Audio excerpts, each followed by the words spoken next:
Hello guys, it's Maiden Trade. I'm here with Hartmann, who got top 8 at the Köln Regional today and last week at Strasbourg. What did you play? I played Snake Eye with a couple of Kash cards. Before I show you the deck, I want to do shoutouts. Shoutouts to Brian, shoutouts to Max and Max for testing and borrowing cards. Shoutouts to Zio and Nico and Team Raid Dredge. Let's dive into the deck. So I'll start off with the NonEngine. We decided to play 3 Nip, 3 Ash, 3 Veiler, 3 Imperm. Even though we are playing Kash cards, we decided to run Nip. And this weekend I decided to run Bristles as well. Last week it was Mourner, but the buddies, while playing with Nip, I realized that the buddy Nibiru gives you doesn't really conflict with the Kash cards, because you have a lot of ways to get rid of the buddy on field and still utilize the Kash cards. It's gonna be tricky sometimes, but I think especially in mirror matches the card is just too good not to play it.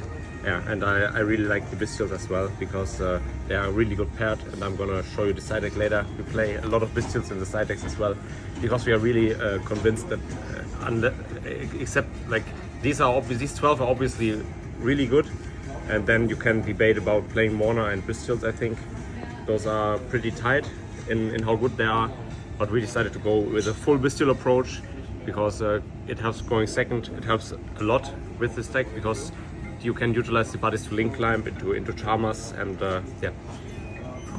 more about that when we come to the side deck.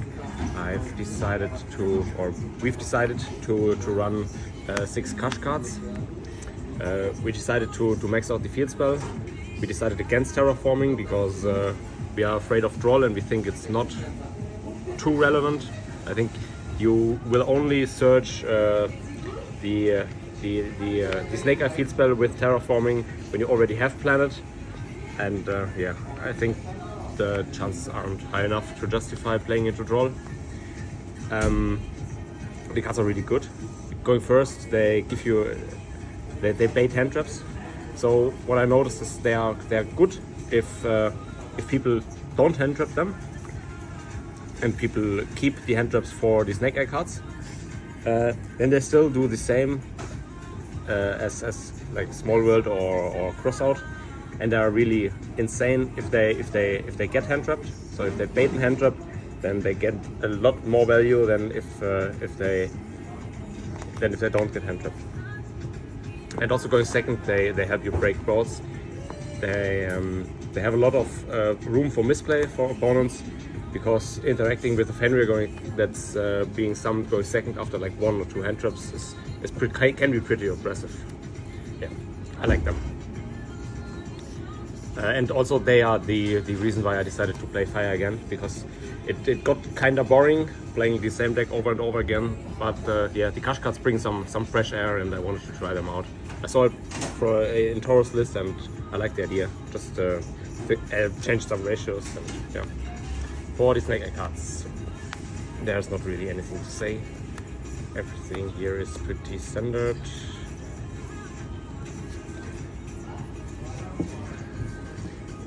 Three Ash, 3 Bonfire, the search spells, 1 Oak, double Flamberge, along with double Poplar. We've decided to run Jet Synchron. There are more 2-card combos with the Kash cards, because Unicorn or Planet rather with Ash or Witch enable Synchronize, and the card is really good against weird matchups like Stun. Today I played against 3 Stun and 3 Voiceless Voice. So much about the fire meta we are in. The other 6 cards are just 3 Wanted and 3 Witch. There's not really anything to say, they're insane. Let's continue with the extra deck. Pretty standard, I'd say. Link Oribo, Link 2s, and the Charmers, Selene. I'm still playing this because I like it a lot. It lets you OTK through Nip. because you can link climb easier, and if you get nipped, then you can OTK with Flamberge effect for link force of loser access code.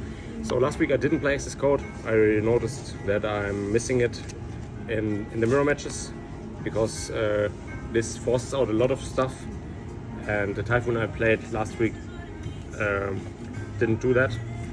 So I decided to change things around and play access code. The alarms is pretty standard, I think. This is 48 OTK. This is no-brainer. Phoenix came in clutch today.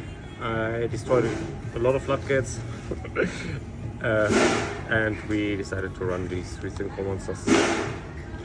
So today I like them quite a bit because of the matchups I played against. So post side being able to like put up Baron against stun decks is really huge, because not only does it negate cards, it also has the pop effect. And if you can set up Baron while having a lot of follow up and not playing into sphere mode, I think that gives some neat lines.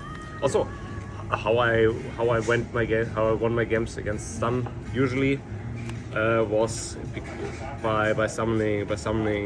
So if I realize I'm playing against stun and I happen to go first game 1, and I'm going to summon access code in their turn with IP, and they really struggle without it because it can't be destroyed by card effects.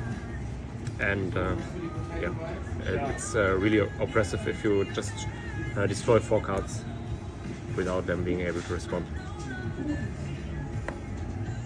So for the side deck, as we announced, we're playing a lot of Bestials.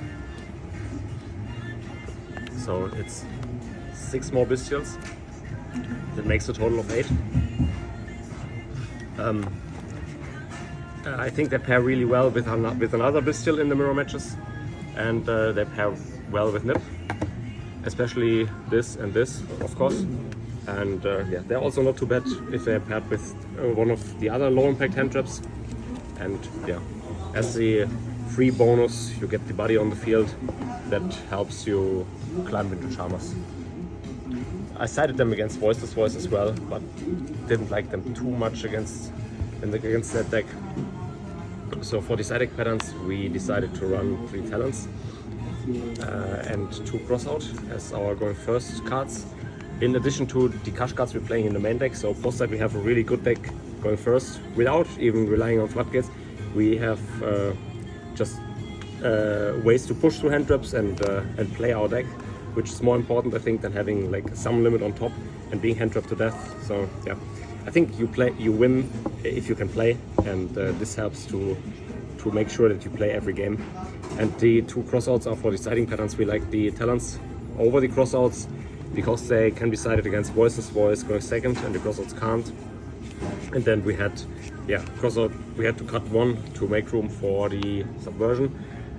Came in clutch a couple of times as well in the last 2 weeks, because it's searchable out against like floodgate monsters, like Border is probably a bad example, but like Pashi or the barrier statues, Empan, It's very important. Especially against Flunder, he's right. So yeah, having a searchable out is kind of neat, I think, and I think very much worth it, the one to invest 1 side deck place. And then we decided to run Triple Cosmic to have some coverage against like stun and decks like that. Also, it's of course okay-ish against Voiceless, which the main deck is not too good against, I think. Yeah, I think the side deck was kind of clean. I felt that I had at least some coverage against every deck I played against, and going first, I